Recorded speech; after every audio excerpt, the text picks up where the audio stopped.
जय जय श्री राधे श्याम।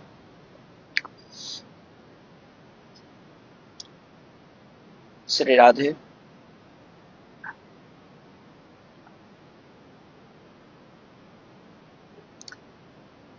ओम आनन्दमानन्दकरं प्रसन्नं ज्ञानस्वरूपं निजभावयुक्तं योगीन्द्रमित्यं भवरोगवैद्यं श्रीमद्गुरुं नित्यमहं स्मरामि।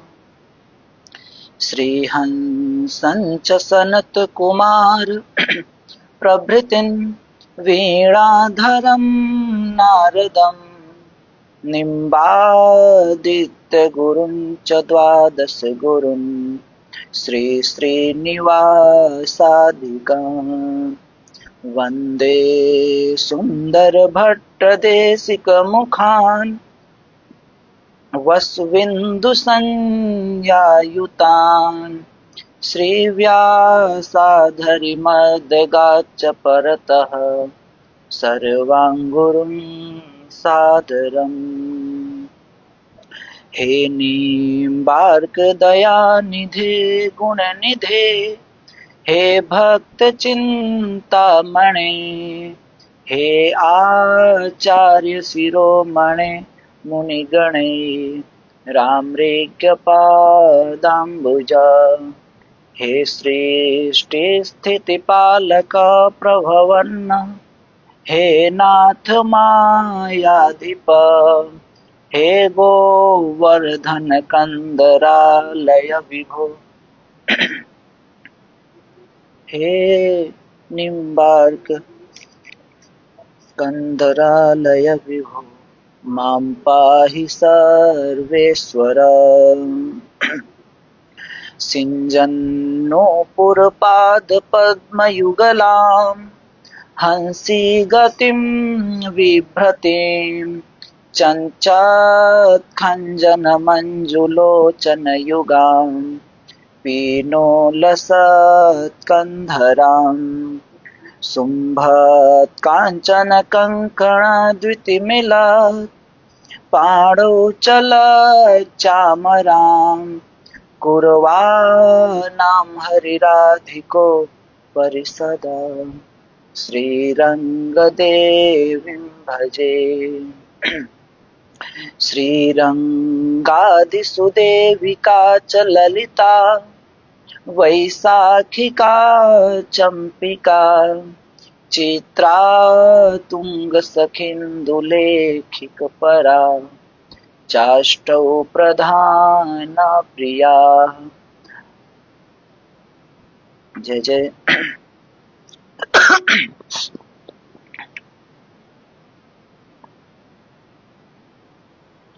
जय जय श्री हितु सहचरी भरी प्रेम रस रंग प्यारी प्रीतम के सदा रहती जो अनुदिन संग। वाञ्छाकल्पतरुभ्यश्च कृपा सिन्धुभ्य एव च पतितानां पावनेभ्यो वैष्णवेभ्यो नमो नमः। प्रह्लाद नारद पराशर पुण्डरीक व्यासाम्बरीश शुक शौनक भीष्म दाल्भ्यान् रुक्माङ्गदार्जुन वसिष्ठ विभीषणादीन् एतानहं परमभागवतान् नमामि।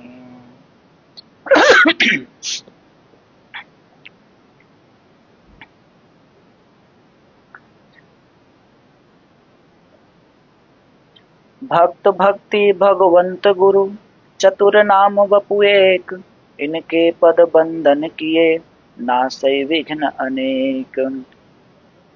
मंगल आदि विचारि रह वस्तु न और अनूप हरिजन को यश गावते हरिजन मंगल रूप। अग्रदेव आज्ञा दई भक्तन को यश गाव भवसागर के तरन को नाहि न और उपाऊ। सब संतन निर्णय कियो, मथि श्रुति पुराण इतिहास। भजबे को दोई सुघर, के हरि के हरिदास। बंदौ गुरुपद कंज, कृपा सिंधु नर रूप हरि। महामोहतम पुंज, जासो वचन रवि कर निकर। बार बार बंदन कियो, श्री नाभा आभा ऐन।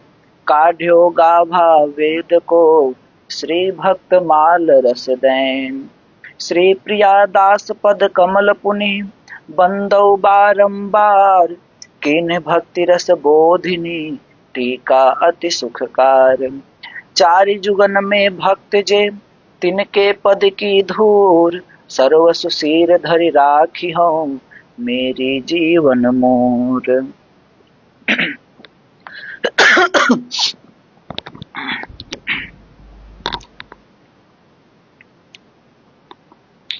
नमो नमो श्री भक्त सुमान। नमो नमो श्री भक्त सुमान। जाके सुनत महातमनासत,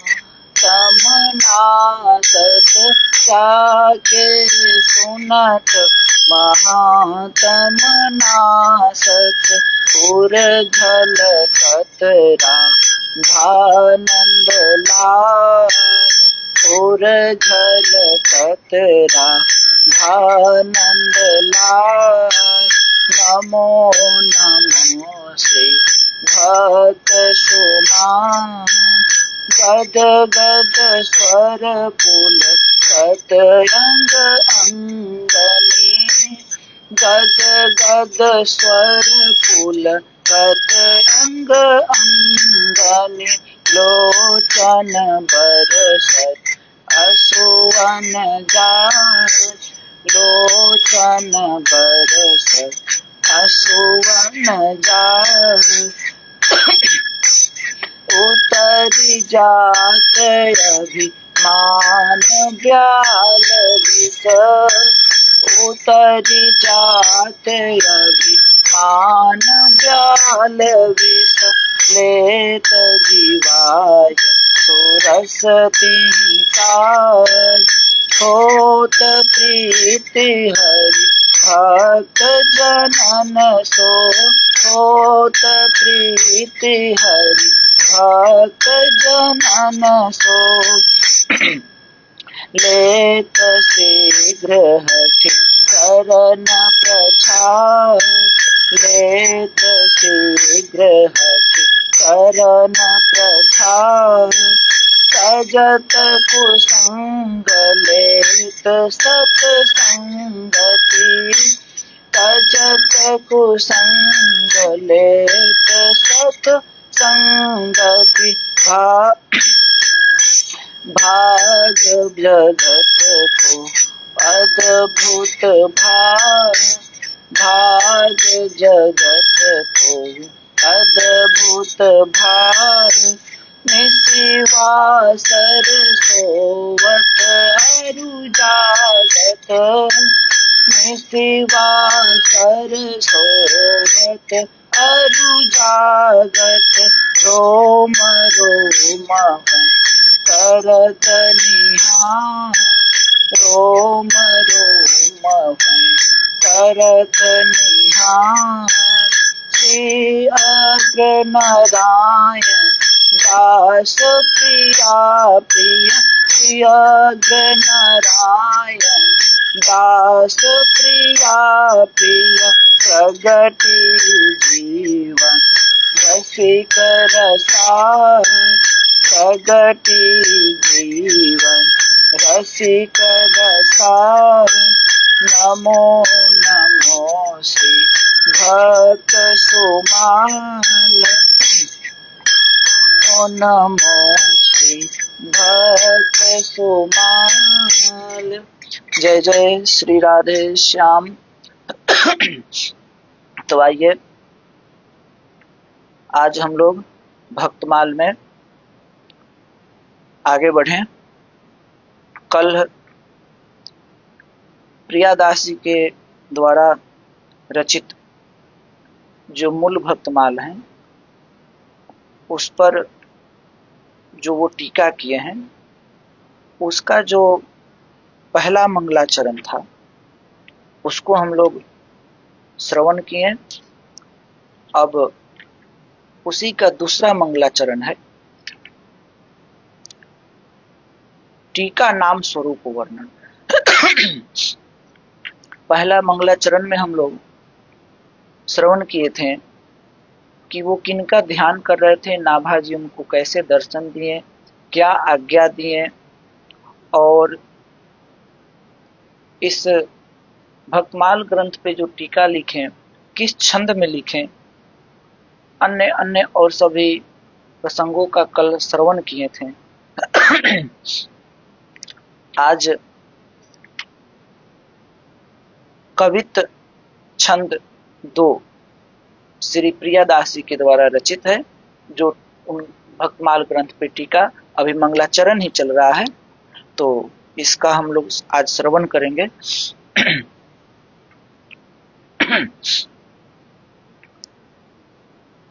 रची रची कविताई सुखदाई लागे निपट सुहाई, और सच्चाई पुनरुक्ति ले मिटाई है।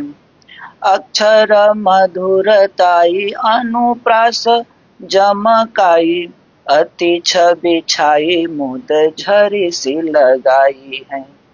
काव्य की बड़ाई निज मुख न भलाई होती, ना भाजू कहाई याते प्रौढ़ी के सुनाई है। हृदय सरसोई जो पे सुनिए सदाई, यह भक्ति रस बोधनी सुनाम टीका गाई है। यहाँ कह रहे हैं इस कवित छंद में, रची कविताई सुखदाई लागे निपट सुहाई, अर्थात मैं कह रहे कि ये जो टीका काव्य की जो रचना मैं किया हूं वो पाठकों के लिए और श्रोताओं को सुख देने वाली है और अत्यंत सुहावनी लगती है। रची कविताई सुखदाई लागे निपट सुहाई, अत्यंत सुहावनी है, इसमें सच्चाई है, अर्थात सत्य ही कहा गया है, कोई असत्य बात को इसमें नहीं कहा गया है। क्योंकि जो भक्तों के चरित्र को नाभा जी लिखे हैं वो भी सत्य है, क्योंकि वो अपने मन से मनमाने ढंग से नहीं लिखे हैं। सभी भक्त स्वयं आ करके अपने चरित्र को उनको बताए हैं और फिर उसको जो है वो लिखे हैं और उस पर ये जो है टीका किए हैं। तो इसलिए इसमें कोई असत्य बात नहीं है, सभी जो है सत्य ही बातें हैं इसमें। तो वही कह रहे हैं इसमें सच्चाई है, निपट सुहाई और सच्चाई, और पुनरुक्ति लय मिटाई है। और एक होता है पुनरुक्ति दोष। पुनरुक्ति दोष का मतलब होता है कि एक ही वाक्य को, एक ही बात को 2 बार कहना, इसे कहते हैं पुनरुक्ति दोष, जो कि इसमें नहीं कहा गया है। मतलब कहे हुए बात को ही फिर दोबारा कहना, उसे कहते हैं पुनरुक्ति दोष, जो कि इसमें प्रियादास जी नहीं लिखे हैं। अर्थात पुनरुक्ति दोष जो है इसमें नहीं है, पुनरुक्ति लय मिटाई है। अक्षर मधुरताई अनुप्रास जमकाई, फिर कह रहे हैं कि अक्षर की इसमें मधुरता और अनुप्रास यमकाई, अनुप्रास और यमक आदि जो है अलंकार के नाम है। तो कह रहे हैं इसमें अक्षर की बहुत ही मधुरता है और अनुप्रास और यमक आदि अलंकारों से अत्यंत सुशोभित होने से इस टीका काव्य ने आनंद की झरी लगा दी है। अक्षर मधुरताई अनुप्रास जमकाई, अति छवि छाई मोद झरी से लगाई। ये जो अलंकार इसमें जो डाला गया है अनुप्रास और यमक, यमक अलंकार, जिसके कारण ये आनंद की झड़ी लगा दिया है। फिर करें काव्य की बड़ाई निज मुख न भलाई होती। करें कि अपने काव्य की अपने मुख से प्रशंसा करना अच्छा नहीं होता। ये भी बात पूर्ण रूप से सत्य है कि यदि हम कुछ लिखे और उसके हम ही बड़ाई करें कि ऐसे है, ये है, वो है, हमने तो ये किया, तो ये अच्छी बात नहीं। तो वही करें काव्य की बड़ाई निज मुख न भलाई होती, कि अपने काव्य की अपने मुख से प्रशंसा करना अच्छा नहीं होता, परंतु इसे तो श्री नाभा जी ने कहवाया है, क्योंकि वो अपने से नहीं लिखे, नाभा जी के कहने पर लिखे हैं। काव्य की बड़ाई निज मुख न भलाई होती, नाभा जी कहा, इसको नाभा जी कहलवाए हैं। इससे इसकी प्रशंसा निसंशक होकर दृढ़ता पूर्वक सुनाई है, क्योंकि यहाँ अपनी प्रशंसा वो नहीं सुना रहे हैं, यहाँ जो प्रशंसा सुना रहे हैं वो नाभादास जी की प्रशंसा को सुना रहे हैं। यदि याते प्रौढ़ी के सुनाई है, यदि नीरस हृदय व्यक्ति भी सदा श्रवण करे तो उसके हृदय में सरसता होगी, और सरस हृदय वाले के लिए बारंबार सुनने पर भी यह टीका उत्तरोत्तर सरस प्रतीति होगी। ऐसी यह भक्ति रस बोधनी सुंदर नाम वाली टीका गाई है, जो भक्ति के सभी रसों का बोध कराने वाली है।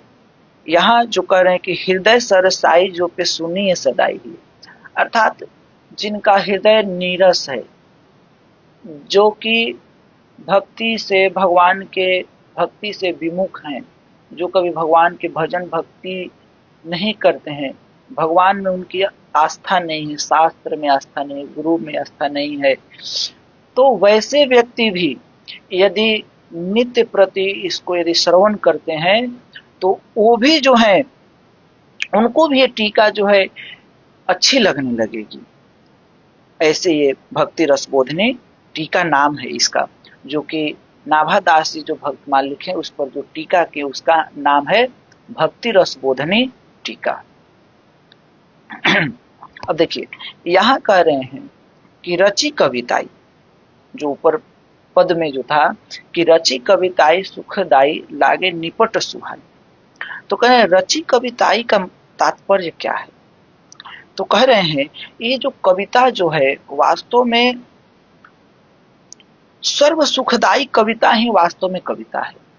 ऐसा कविता नहीं जिसे थोड़े सुख प्राप्त हो फिर कुछ नहीं, तो वो कविता कोई कविता नहीं है। कविता कौन कविता है, तो कह रहे हैं सर्व सुखदाई, सभी सुखों को जो प्रदान करे, और सब सुख किसमें है, भगवान की भक्ति में, भगवान की प्राप्ति में। और भगवान की प्राप्ति तभी होगी जब हम भगवान में हमारा मन चित्त बुद्धि जब लगेगा, और ये कब लगेगा, तो जब हम किसी भक्तों के चरित्र का श्रवण करें, भगवान के लीला का जो है श्रवण करें, तब जो है हमारा मन भी भगवान में उनके भक्तों में लगेगा, तब जो है हम इस जन्म मृत्यु के बंधन से हम मुक्त हो सकते हैं। फिर कह रहे हैं रची कविताई सुखदाई लागे निपट सुहाई, और ये निपट सुहाई पर क्या कह रहे हैं कि भक्त भक्ति भगवंत गुरु, जो मंगलाचरण में है, भक्त भक्ति भगवंत गुरु के नित्य निरवधिक असंख्य कल्याण गुण गणों से उनके स्वरूप और स्वभाव से समलंकृत होने से एवं साथ साथ काव्य गुण पूरित होने से निपट सुहाई कहा गया है। निपट सुहाई का अर्थात इसमें भगवान की, भक्त की, गुरु की और भक्ति की, इनके जो असंख्य कल्याण गुण है उनको जो है यहाँ पर समलंकृत किया गया है। काव्य गुण पूरित कविता सुहाई होती है, साथ साथ भागवत और भगवत यश समलंकृत होने से कविता जो है अत्यंत सुहाई यानी सुंदर हो जाती है। एक बात स्मरण रखने के लिए है कि यदि केवल काव्य गुण अलंकार आदि ही काव्य की वास्तविक शोभा नहीं होती। यदि कोई कविता है उसमें हम खूब काव्य अलंकार इत्यादि लगा करके उस कविता को बहुत सुंदर बना दी, लेकिन उसमें यदि वास्तविक तथ्य को नहीं निरूपण किया गया है तो फिर उसका कोई मोल नहीं। जैसे और वास्तविक शोभा तो भागवत भगवत गुण वर्णन में ही है। कहने का तात्पर्य है कविता वही अच्छा है जिसमें भागवत अर्थात भक्त और भगवान के गुण लीला का चरित्र का वर्णन हो, वही कविता वास्तव में सबसे शोभनीय है। जैसे कह रहे हैं, एक श्लोक यहाँ पर बता रहे हैं, न यद्वचित्र पदम हरेर यशो जगत पवित्रम प्रगृणित करहिचित तद्वायसं तीर्थ मोसन्ति मनसा न यत्र हंसा निरमन्त्यु शिक्षया तद्वाग विसर्गो जनताघविप्लवो यस्मिन् प्रति श्लोक मवद्धवत्यपि नामान्यनन्त्यस्य यशो किन्तानि यच्छृण्वन्ति गायन्ति गृह्णन्ति साधव। अर्थात जिस वाणी से, जिस मुख से, चाहे वह रस भाव अलंकार से युक्त ही क्यों न हो, उसमें खूब रस हो, अलंकार इत्यादि खूब लगाए हों, फिर भी जगत को पवित्र करने वाले भगवान श्री कृष्ण के यश का कभी गान नहीं होता, वह तो कौवे के लिए उच्छिष्ट फेंकने के स्थान के समान अपवित्र मानी जाती है। कह रहे हैं कि जिस कविता में, जिस छंद में यदि भगवान श्री कृष्ण के, उनके भक्तों के यश लीला का यदि वर्णन नहीं है तो वो कैसे है, तो वो वैसे ही अपवित्र माना जाता है जैसे कौवे के लिए उच्छिष्ट फेंका जाता है जिस स्थान पर, और वो स्थान अपवित्र माना जाता है, वैसे ही उस कविता को भी उसी प्रकार से अशोभनीय अपवित्र माना जाता है। क्यों? क्योंकि मान सरोवर के कमनीय तद वायसम तीर्थ मुसंति मानसा, मान सरोवर के कमनीय कमल वन में विहरने वाले हंसों की भांति ब्रह्म धाम में विहार करने वाले भगवत चरणारविंद आश्रित परमहंस भक्त कभी उसमें रमन नहीं करते।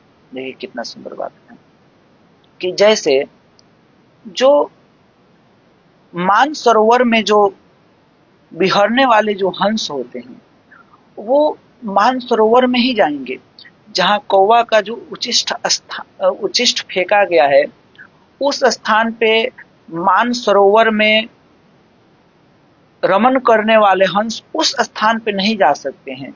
वैसे ही जो भगवत भक्त हैं, भगवत चरणारविंद आश्रित जो परम हंस भक्त हैं, वो कभी भी वैसी कविता में अपनी रुचि नहीं दिखाएंगे जिसमें भगवान श्री कृष्ण के या उनके भक्तों के स्वरूप लीला चरित्र का वर्णन नहीं है।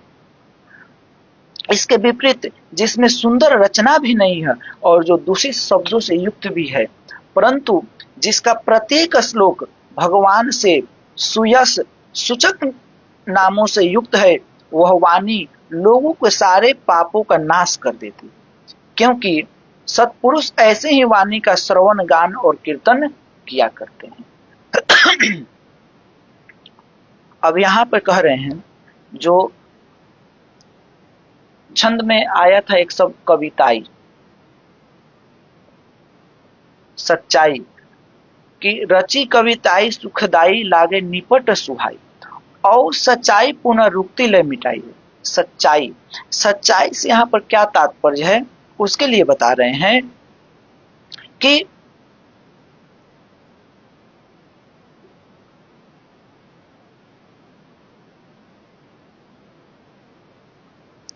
दिव्य दृष्टि हरिजनन कृपाते श्री नाभा ने पाई। नाभा जी को पहले जन्म से वो अंधे थे, नेत्रहीन थे, तो कह रहे कि दिव्य दृष्टि हरिजनन कृपाते, अर्थात भगवान के जो भक्त, उनके जो गुरुदेव थे, उनसे जो है उन्हें दृष्टि प्राप्त हुई। नाभा ने, श्री नाभा ने पाई। पुनः अग्र ने आयसु के संग आशीष दईसु भाई। और पुनः अग्र देवाचार्य जी जो हैं उनको आशीष दिए हैं, आशीर्वाद दिए हैं। ध्यावत अपनो चरित रूप सब भक्त आए दिखरावे। जब वो ध्यान में बैठे तो सभी भक्त जो हैं उनके ध्यान में आए और सबने अपने स्वरूप को जो है दिखाया। देखि सत्य गायो श्री नाभा सो मोते कहावे। और फिर उस चरित्र को देख करके और नाभा जी जो है उस चरित्र को जो है लिखे हैं। इसलिए इसमें कहीं कोई असत्य नहीं है, सब सत्य है। क्योंकि जे संसारी जो कवि होते हैं, जो कि मान प्रतिष्ठा, धन संपत्ति इत्यादि के लिए जो करते हैं, उनमें बहुत सारे असत्य बातें रहती है। जैसे संसारी जे बहु कवि लोभ मोह वश जस कहे, मिथ्यावादी अजस लही पुनि परत रहु दुख लही। वो क्या कहते हैं, जो संसारी कवि जन होते हैं वो मोहवश मिथ्यावाद को कहते हैं। कैसे? तो कहते हैं कमले वस्ति ब्रह्मा हरिष्येते चवारिधौ हरौ हिमालये सेते मन्ये मत कुण संकया। देखिए श्लोक कितना सुंदर बना दिए, लेकिन ये क्या है? मिथ्या है, असत्य है। इसका तात्पर्य है, ये कह रहे हैं कमले वस्ति ब्रह्मा, अर्थात ब्रह्मा जो है कमल में बसते हैं, रहते हैं। हरिष्येते च वारिधौ, और हरि जो है समुद्र में रहते हैं, शयन करते हैं। हरौ हिमालये सेते, और हरौ अर्थात शिव जी वो हिमालय पर सोते हैं। मन्ये मत कुण संकया, क्यों सोते हैं? मैं जान गया। क्यों सोते हैं? तो मत कुण संकया, खटमल के भय से। देखिए इनके कहने का तात्पर्य है कि खटमल के भय से ब्रह्मा जी कमल में रहते हैं और विष्णु जी समुद्र में सोते हैं और शंकर जी जो है कैलाश पर सोते हैं। क्यों? तो खटमल के भय से। ये श्लोक तो बनाए बहुत सुंदर, लेकिन ये मिथ्या है, असत्य है। अतः इसका कोई सही सदुपयोग नहीं है, जो कि हमारे लिए कोई उपयोगी नहीं है। उक्त तो वही कर रहे हैं, उक्त श्लोक छंद दृष्टि से ठीक होने पर भी सत्य अंश न होने से व्यर्थ है। यह श्लोक तो छंद युक्त है, लेकिन इसमें सत्य नहीं है, जिसके कारण यह श्लोक क्या है? व्यर्थ है। ऐसी कविता के श्रवण, ऐसी कविता के कथन श्रवण से क्या लाभ? देखिए जैसे कोई और भी लोग बना देते हैं कविता, जैसे बना देते हैं, जैसे मांस ही की ग्रंथि कुछ कंचन कलेश कलश कहे, मुख कहे चंद सो जो कफ ही को घरु हैं, वे भुज कमल नाल नाभि कूप कहे ताही, हार ही के खम्भ ताही कहे रंभ तरु हैं, हार के दसन ताही कुंद कलिसो कहे, चाम के अधर ताही कहे बिंब बिंबाफरु हैं।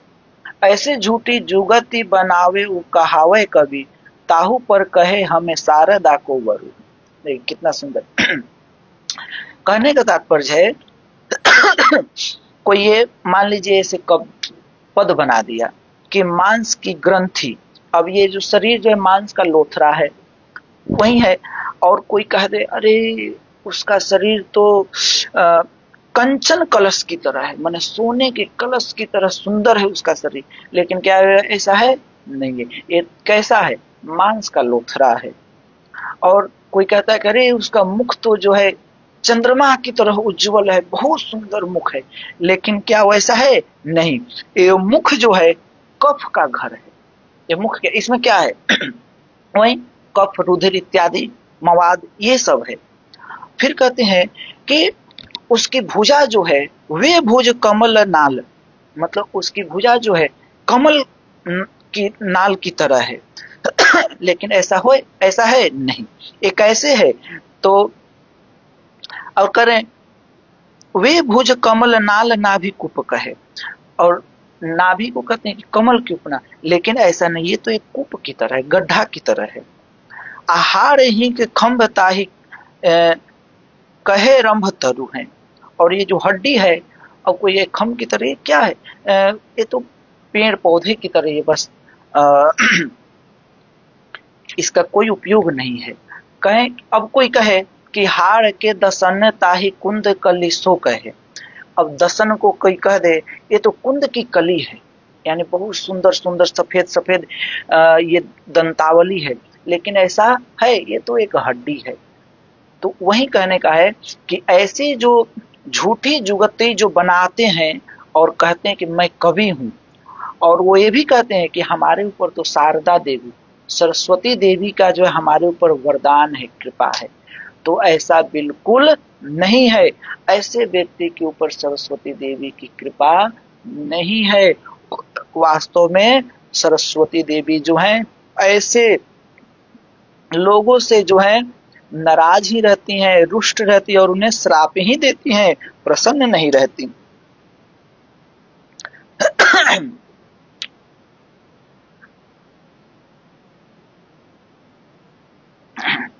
अब देखिए, अब आगे जो आया था, कहा गया लौकिक कवि जो होते हैं, लौकिक अर्थात जो भगवान के भक्ति से संबंधित नहीं है, लौकिक हैं, तो उस पर एक युक्ति कह रहे हैं, कोई नीतिकार इस पर एक युक्ति लिख रहे हैं। वैसा किम न भक्षन्ति किम न कुर्वन्ति योषितः मद्यपः किम न जल्पन्ति कवयो न वदन्ति। कितना सुंदर। अर्थात तो वैसे व्यक्ति, वैसे कवि के बारे में बता रहे हैं जो मान प्रतिष्ठा के लिए, धन संपत्ति के लिए कुछ भी कह देते हैं, कुछ भी अर्थ को अनर्थ करके कुछ भी कहते हैं। जैसे वैसा किम न भक्षन्ति, कौन ऐसी अपवित्र होती है जिसे कौवे नहीं खाते? कौन ऐसा दुष्कर कार्य है जिसे स्त्रियां नहीं कर डालती? अर्थात किम न कुर्वन्ति योषितः, मद्यपः किम न जल्पन्ति, और शराबी क्या क्या नहीं बकते हैं, और लौकिक कवि क्या नहीं कह डालते हैं। अभी आप लोग सुन ही रहे हैं, इस मोबाइल के इंटरनेट के माध्यम से सुन रहे हैं कि कैसी कैसी कविताएं किसी के ऊपर किसी के ऊपर किसी के ऊपर कुछ कुछ भी अनाप शनाप बका जा रहा है, कहा जा रहा है, वास्तविक तथ्य को कहा नहीं जा रहा है। अगर जितनी कविताएं दूसरे की बड़ाई में जो हम कर रहे हैं, उतनी बड़ाई भगवान की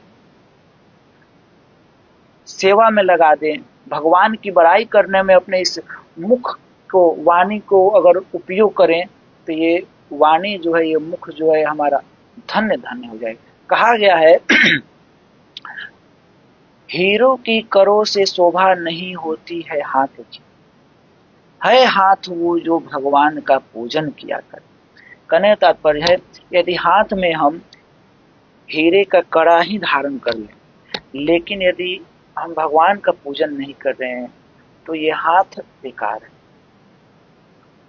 तो इसलिए यदि मुख है, हाथ है, पैर है, तो इन सब का उपयोग भगवान की सेवा में लगाएं। मुख है तो भगवान के नाम जप में, भगवान के कीर्तन में लगाएं, भगवान की कथा में लगाएं। कान है तो कान को जो है भगवान की कथा, भक्तों की कथा सुनने में लगाएं। पैर है, पैर का उपयोग भगवान के मंदिर में जाने का, भगवान की सेवा में इसका उपयोग करें। कहने तात्पर्य हमारी शरीर की जो भी इंद्रियां हैं, इन सबको भगवान की सेवा में लगाएं।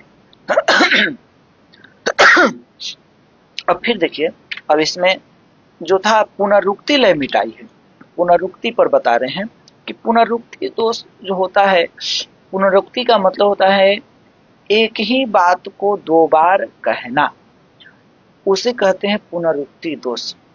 जो कि इस ग्रंथ में पुनरुक्ति दोष नहीं है। इसमें भक्ति रस बोधनी टीका जो ग्रंथ है, उसमें पुनरुक्ति दोष नहीं है, इसीलिए ये और भी उस दोष से मुक्त है। फिर कह रहे हैं अक्षर मधुरताई अनुप्रास जमकाई। इसका पीछे मैंने वर्णन किया था कि अक्षर की मधुरता इसमें है और अनुप्रास और यमक नाम का अलंकार इसमें समलंकृत किया गया है, जिससे ये और भी सुंदर बन गया है और सुंदर होने के कारण ये आनंद की वर्षा करा रहा है लोगों के हृदय में। सुनने वाले के हृदय में जो है आनंद ही आनंद प्रदान कर रहा है। जैसे कि श्रीमद गोस्वामी तुलसीदास जी कहते हैं,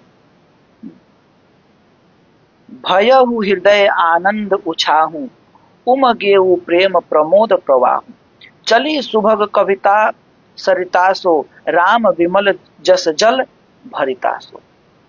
अर्थात जैसे सुखदेव जी से हृदय के आनंद का भार नहीं सहा गया, तब उसे उतारने के लिए घूमते घूमते श्री परीक्षित जी की सभा में जाकर परीक्षित जी को सुनाकर हल्का किए। वैसे ही श्री भक्तमाल की टीका कवित्व जो है श्री प्रियदास जी के हृदय का आनंद प्रवाह है, अतः मोद की झड़ी लगा रहे, यानी आनंद की वर्षा कर रहा है। अब आगे जो है अगला कवित्व है जिसमें भक्ति के श्रृंगार का वर्णन है, इसका हम लोग श्रवण करेंगे। करें श्री भक्ति देवी का श्रृंगार। श्रद्धाई फूलेल औ बटन श्रवण कथा, मैल अभिमान अंग अंगनी छुड़ाइए, मनन सुनेर अनहवाई अंकुछाई दया, नवनिवसन पन शोधोले लगाइए, आभरण नाम हरि साधु सेवा कर्ण फूल, मानसी सुनथ संग अंजन बनाइए, भक्ति महारानी को सिंगार चारु बीरी चाह, रहे जो निहारी लहे लाल प्यारी गाइए। अब इसका वर्णन करने में तो ज्यादा समय लगेगा, इसलिए इस कविता का जो है हम लोग कल श्रवण करेंगे अच्छा से। आज इसका संक्षेप में श्रवण कर लें। करें कि श्रद्धाई फूलेल औ, कि भक्ति महारानी के स्वरूप श्रृंगार का वर्णन कर रहे हैं कि चूंकि श्रृंगारित रूप विशेष आकर्षक होता है, मनमोहक होता है, अतः इष्ट देव को प्रसन्न करने के लिए टीकाकार जो हैं इस कवित्व में श्री भक्ति देवी के श्रृंगार का वर्णन एक रूपक के द्वारा करते हैं। रूपक जो है अलंकार है, इसके द्वारा कर रहे हैं। कि कैसे कर रहे हैं तो देखिए, भक्ति देवी के श्री विग्रह की निर्मलता के लिए कथा श्रवण जो है उबटन है। मतलब भक्ति देवी के श्री विग्रह की निर्मलता के लिए कथा जो है उबटन है।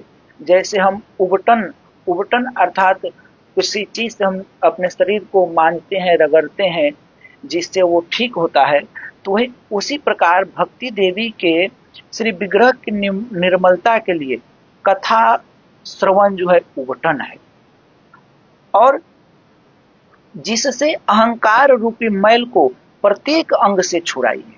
कह रहे हैं ना कि श्रद्धाई फूलेल औ उबटन श्रवण कथा, मैल अभिमान अंग अंगनी छुड़ाइए। कि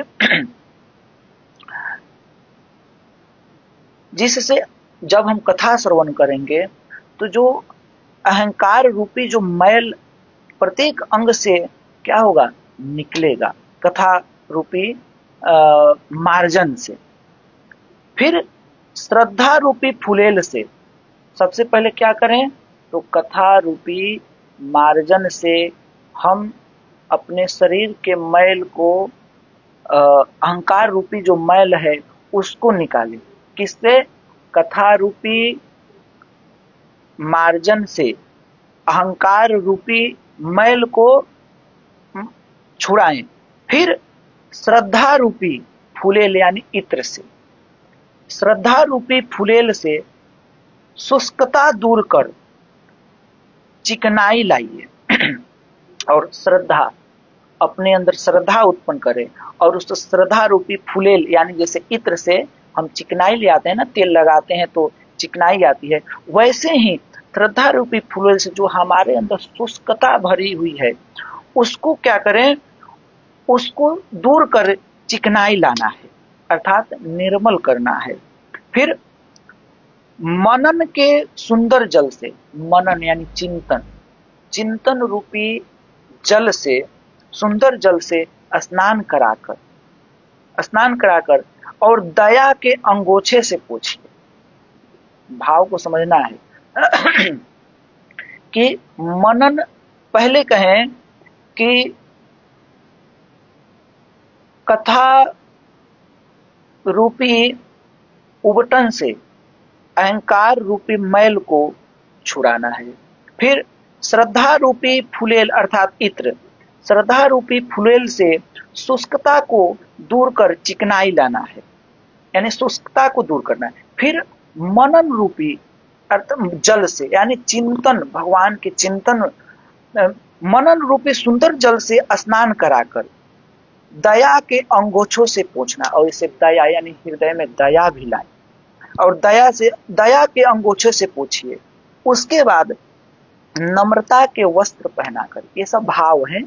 अब नम्रता कोई वस्त्र है नहीं, यहाँ पर एक रूपक अलंकार देकर के समझा रहे हैं कि नम्रता अपने अंदर लाएं, अर्थात जैसे श्रृंगार किया जा रहा है ना, कि जैसे हम क्या किए कि उबटन लेकर के अपने मैल छुड़ाएं, उसके बाद इत्र के द्वारा हम चिकनाई ले आए, फिर क्या किए सुंदर जल से स्नान करें, फिर अंगोछे से देह पोंछ रहे हैं। उसी प्रकार क्या करना है हमको, कथा रूपी, कथा से अपने अहंकार को धोना है और श्रद्धा से क्या करना है, अंदर चिकनाई लाना है और फिर मन चिंतन के द्वारा स्नान कराना है और दया के द्वारा शरीर को उसको पोंछना है। उसके बाद नम्रता के वस्त्र पहनाकर, नम्रता के वस्त्र पहनाकर भक्ति में प्रतिज्ञा रूपी सुगंधित द्रव्य लगाइए। भक्ति में प्रतिज्ञा रूपी, प्रतिज्ञा लें कि हमें अब ये भगवान का नाम रोज लेना है तो लेना है, हमें कुसंग से बचना है तो बचना है, ये दृढ़ प्रतिज्ञा लेकर सुगंधित द्रव्य लगाइए। फिर नाम संकीर्तन रूप अनेक आभूषण, हरि और साधु सेवा के कर्ण फूल तथा मानसी सेवा की सुंदर नथ पहनाइए। कह रहे हैं कि जैसे आभूषण इत्यादि पहनते हैं तो आभूषण की जगह पे बता रहे हैं कि नाम संकीर्तन, भगवान के नाम का संकीर्तन रूप अनेक आभूषण, यानी भगवान के नाम का संकीर्तन करें। अनेक आभूषण, हरि और साधु सेवा के कर्ण फूल, अब जैसे कर्ण फूल, कान में कर्ण फूल लगाते हैं तो वही कर रहे हैं, अब कर्ण फूल नहीं लगाना है, उसकी जगह पर क्या करना है, तो हरि और साधु की सेवा तथा मानसी सेवा की सुंदर नथ पहनाना है। जैसे नथ पहनते हैं तो यहाँ पे श्रृंगार का रूपक अलंकार के द्वारा वर्णन कर रहे हैं कि मानसी सेवा के द्वारा, मानसी सेवा की सुंदर नथ पहनाएं। फिर सत्संग रूपी अंजन लगाएं, जैसे अंजन लगाते हैं, अंजन अर्थात काजल जो लगाते हैं, तो यहाँ पर करें कि सत्संग रूपी अंजन लगाएं। ये श्रृंगार का, भक्ति के श्रृंगार का वर्णन कर रहे हैं कि सत्संग रूपी अंजन लगाएं, जो भक्ति महारानी का इस प्रकार श्रृंगार करके फिर उन्हें अभिलाषा की बीड़ी अर्थात पान, जैसे सब श्रृंगार करने, पान जब खाते हैं तो कितनी मधुरता, कितनी सुंदरता चेहरे पे आ जाती है, वैसे ही अभिलाषा, अपने अंदर अभिलाषा की बीड़ी अर्पण करके उनको करके उनके सुंदर स्वरूप का दर्शन करता रहे, वह श्री प्रिया प्रीतम को प्राप्त करता है, ऐसे संतों एवं शास्त्रों ने गाया है। अब इसका पूरा अच्छा से व्याख्या हम लोग कल श्रवण करेंगे। अभी जो है हम लोग एक भक्त का चरित्र श्रवण कर लें। देखिए, एक भक्त हुए बंग प्रदेश अर्थात पश्चिम बंगाल कह लीजिए या उस समय बांग्लादेश कह लीजिए, जो कह लीजिए, बंग प्रदेश के हुए एक भक्त, आज से करीब 400 300-400 वर्ष पहले। तो ये जो है बंग देश के बांकुड़ा जिले के पूर्णिया पाट के श्री रसिकानंद प्रभु के छोटे पुत्र श्री नंद किशोर दास जी, ये रसिकानंद प्रभु के पुत्र हैं, छोटे पुत्र हैं नंद किशोर दास जी। तो नंद किशोर दास जी ये नित्यानंद प्रभु की 7वीं पीढ़ी में आते हैं। जो श्री कृष्ण चैतन्य प्रभु नित्यानंद जो हैं, उसी में जो नित्यानंद हैं, उन नित्यानंद प्रभु के 7वीं पीढ़ी में आते हैं। और ये शैशव से ही यानी बाल्यकाल से ही विषय विरक्त थे, यानी अन्य सभी जो न करने योग्य जो चीजें, इन सबों से ये अछूते थे, विरक्त थे। नित्यानंद संतान होने के नाते उनकी पीढ़ी में आते थे, नित्यानंद महाप्रभु की पीढ़ी में आते थे। इस कारण से इन्हें कोई अपना शिष्य नहीं बनाता था।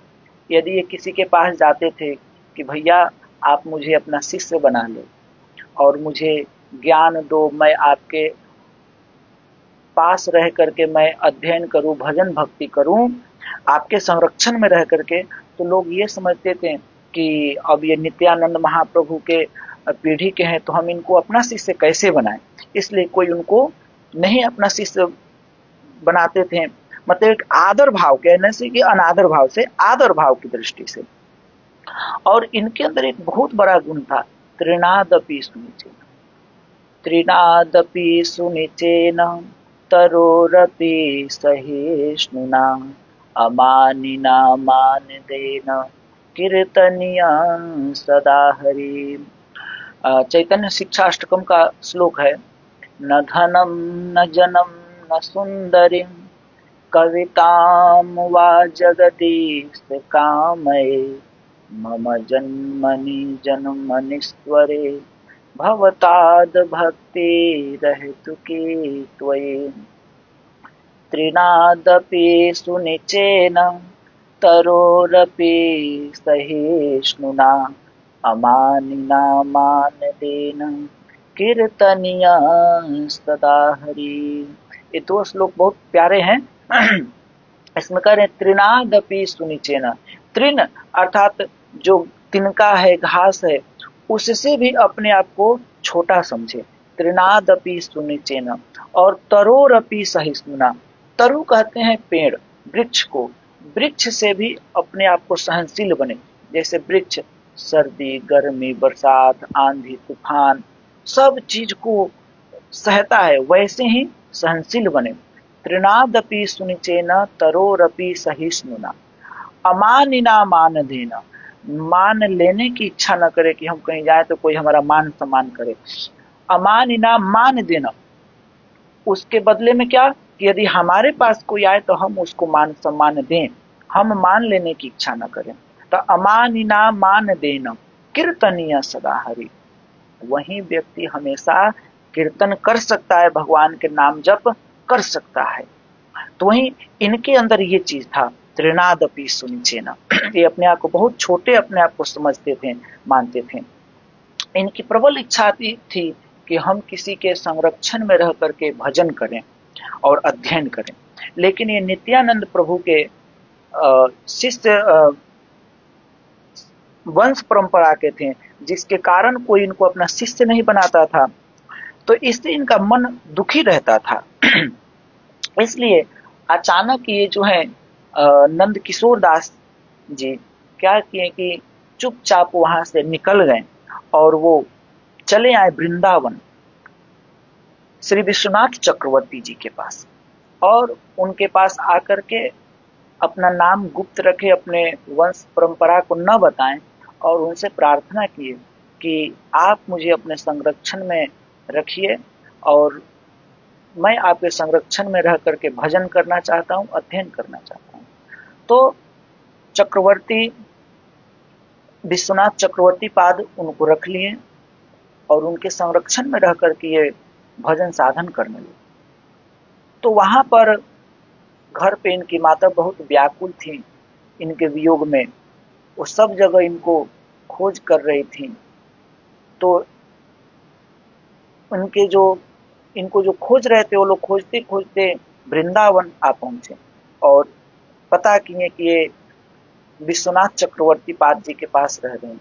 तो फिर वो लोग विश्वनाथ चक्रवर्ती जी के पास आए और कहें कि ये घर से चुपचाप चले आए, ये नित्यानंद महाप्रभु के वंश परंपरा के हैं, आप इनको आज्ञा दीजिए कि ताकि ये घर जाएं और अपने माँ के पास रहें और शादी विवाह करें। तो फिर विश्वनाथ चक्रवर्ती पाद जो हैं इनको बोले कि इनको बुलाएं और बोले कि इतना दिन से आप मेरे पास रहे, अध्ययन कर रहे हैं, भजन कर रहे हैं, आप मुझे गुरु मानते हैं, तो क्या मैं आपसे गुरु दक्षिणा में कुछ मांगू? तो बोले कि हाँ मांगिए। तो बोले कि गुरु दक्षिणा में मैं यही मांगता हूँ कि आप अपने माँ के पास जाइए, शादी कीजिए और वहाँ पर भजन कीजिए। तो ये बोले कि जैसी आपकी आज्ञा। और ये फिर बंगाल चले गए और वहां जाकर के शादी किए, पुत्र उत्पन्न किए और पुनः पुत्र उत्पन्न करने के बाद पुनः जो है वहां से फिर ये जो है वृंदावन आ गए और वृंदावन में ये जो श्रृंगार बट है वहीं पर ये रहने लगे और रह करके भजन करने लगे और वहीं पर ये जो है श्री निताई गौरांग विग्रह ले श्री निताई गौरांग विग्रह की सेवा करने लगे।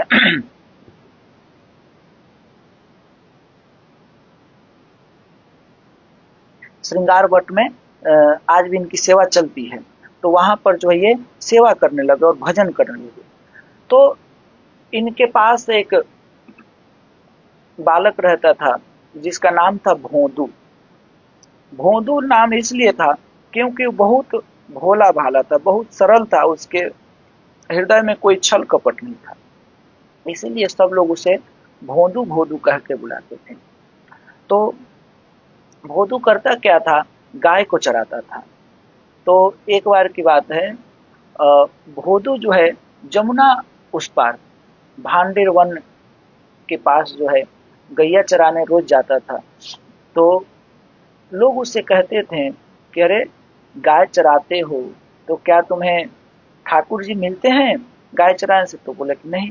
तो कैसे? और भोंदू का जो भगवान के प्रति जो भाव था वो सखा भाव था। तो बोले कि कैसा तुम्हारा मित्र है कि तुम्हें मिलता नहीं है? तो वो बोला कि सही बात है कि मेरा मित्र है लेकिन मेरे पास रहता नहीं है, मेरे से बात नहीं करता है। तो वो जब गाय चराने गया तो भगवान को याद किया, पुकारने लगा।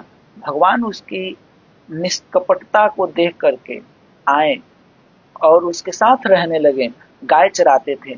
और ये जो गाय चराने जाता था अपने लिए कुछ सामग्री ले जाता था खाने के लिए, उसी में से वो ठाकुर जी को भी खिलाता था और स्वयं खाता था और दोनों वहीं पे खेलते थे एक साथ और फिर जो है ये शाम को चले आता था।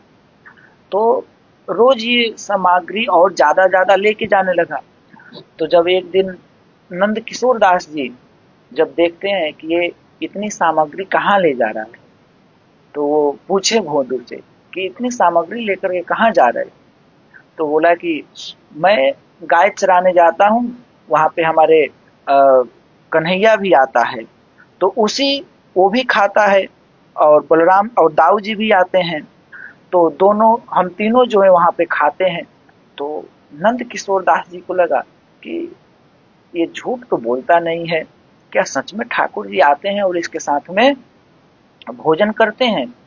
तो नंद किशोर दास जी भोंदू को बोले कि एक काम करो, तुम अपने कन्हैया और दाऊ जी को यानी बलराम जी को दोनों को यहाँ पर लाओ, बोलना कि यहाँ पर उनका निमंत्रण है।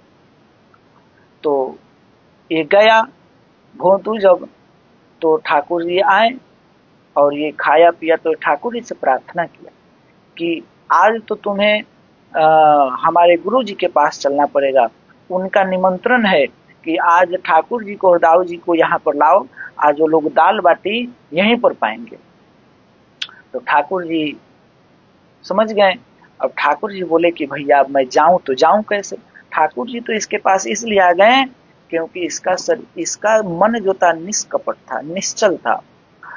तो अब वो बहाना बनाने लगे ठाकुर जी, बोले कि हम कैसे जाएं। ठाकुर जी बोले कि अरे मैं वृंदावन नहीं जा सकता। क्यों? ये भोंदू पूछा क्यों नहीं जा सकते? तो बोले कि नहीं, मैं तेरे गुरु जी के पास नहीं जाऊंगा। मैं तो वृंदावन जाऊंगा नहीं, मैं तो तेरे पास यहीं पर रोज आऊंगा, तेरे से मिलूंगा, तेरे साथ खाऊंगा। तो ये नाराज हो गया भोंदू। तब ठाकुर जी बोले कि अच्छा सुन सुन, नाराज मत हो। अगर मैं वहां जाता हूँ तो देख क्या होगा कि श्री जी वहीं पे रहती हैं, श्री जी राधा रानी वहां पे रहती हैं, और दाऊ जी बड़े हैं। तो अब दाऊ जी भी जाएंगे तो फिर श्री जी लजा जाएंगी, इसलिए मैं वहां नहीं जा सकता। बहाना बनाने लगे, लेकिन भोंदू माना नहीं। फिर बाद में वो बोले कि एक काम कर, मैं तो वहां नहीं जा सकता, तुम ही क्या करो कि अपने गुरु जी को बोलो कि वो सभी सामग्री, दाल बाटी बनाने वाली सभी सामग्री को लेकर के यहाँ आ जाएं और यहाँ पे बना करके मुझे पवाएं, तो मैं पाऊंगा। तो वो बोले कि ठीक है। अब भोदू कल होकर के भोदू आया, अपने गुरु जी से कहा, नंद किशोर दास बाबा जी से, कि आप सभी सामग्री लेकर के वहां पर ही चलिए, तो ठाकुर जी आपके हाथ से वहां पर प्रसाद पाएंगे। नंद किशोर दास बाबा जी बोले कि ठीक है। और नंद किशोर दास बाबा जी भी सामग्री बांध करके और ले गए, और साक्षात कन्हैया और दाऊ जी वहां पे आए, और नंद किशोर दास बाबा जी उनको जो है दाल बाटी बना करके उनको जिमाए, और उनके साथ वो भी गाय चराए और आनंद लिए। तो ये था हमारे वृंदावन के ब्रज के श्री नंद किशोर दास गोस्वामी प्रभु की चरित्र का वर्णन, जो कि आज हम लोगों ने सुना। और ये जो सेवा करते थे, जिन श्री निताई गौरांग का, वो आज भी वृंदावन में श्रृंगार वट में जो है विधिवत सेवा पूजा चलती है। यदि आप लोग भी आए तो यहाँ दर्शन करें। ठीक है, राधे राधे। आज के लिए इतना। फिर कल हम लोग 10 बजे 10 बजे या पौने 10 में बैठेंगे, रोज 1 घंटा भक्तमाल ग्रंथ पे चर्चा करेंगे, भक्तों के चरित्र का श्रवण करेंगे। तब तक के लिए राधे राधे। जय जय श्री राधे श्याम।